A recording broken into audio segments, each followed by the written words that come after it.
Hey guys, welcome back to Contest Prep University. I'm Joe Klemczewski with Adam Atkinson. We are in episode 2 of the Peaking Ladder series. Episode 1 was all about just making sure that you've done your homework, your contest prep diet has been effective, and now you're leading in toward the peaking process. But there's one more step, which I mentioned at the very end of the last episode, which is metabolic building. Adam, if you had your way with every client, if every single client experience could be perfect, would you like to have a few weeks at the end where you can add some food back and regain some fullness? And you know, let's talk about all the advantages to some kind of an approach like that. Absolutely. So, you know, if I had my choice, I'd have someone ready anywhere between 7 to 4 weeks before their contest. And I currently have a client right now in Utah. She got ready right before the show, was perfectly lean, and we started peaking. We had a week in between, and now we're in peak week again. So we've spent all this time increasing carbs. And she just texted me today, and she goes, "This peak week's way better than the last one." And I'm like, well, it's because you have more glycogen just deeply seated into the muscle tissue. You're regaining some lost tissue size, and she just looks incredible. It's going to be a 9-day difference from her last show.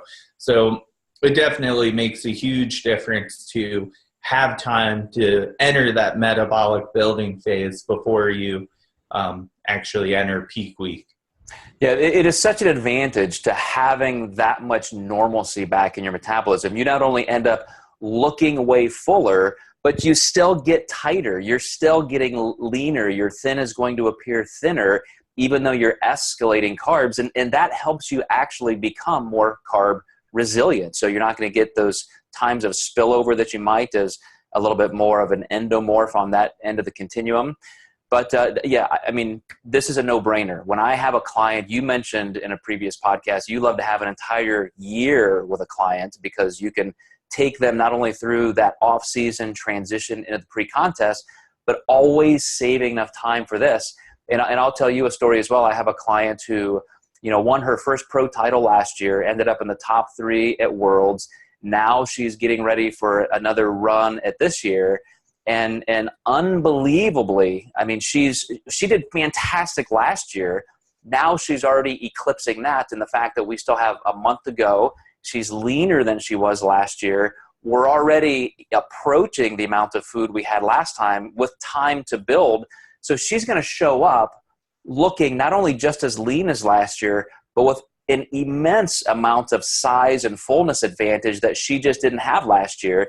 And I know the ladies who competed against her are going to be thinking, like, what in the world did you do? And it's just a matter of being ready early and having that metabolic building phase intact.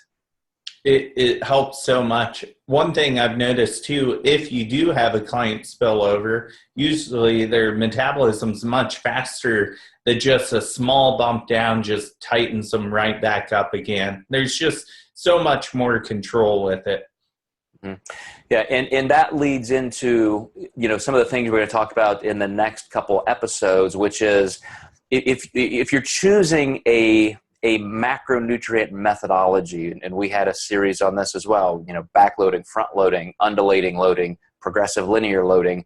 You know, once you choose that, it's kind of your horse to ride through that peak week.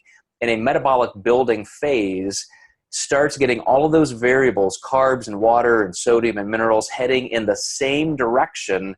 So just as you said, Adam, it just becomes much more easier to manage and control. Yeah, it's definitely a game changer. All right. So guys, in the next 8 episodes, we're going to continue to go through some of the very specific variables of peak week. And again, another series, I keep saying this because we're really consolidating everything we brought to this podcast into one series so you can see this visual representation of the peaking ladder. So thanks, Adam, and thank you guys for watching and listening. We will catch you in episode 3.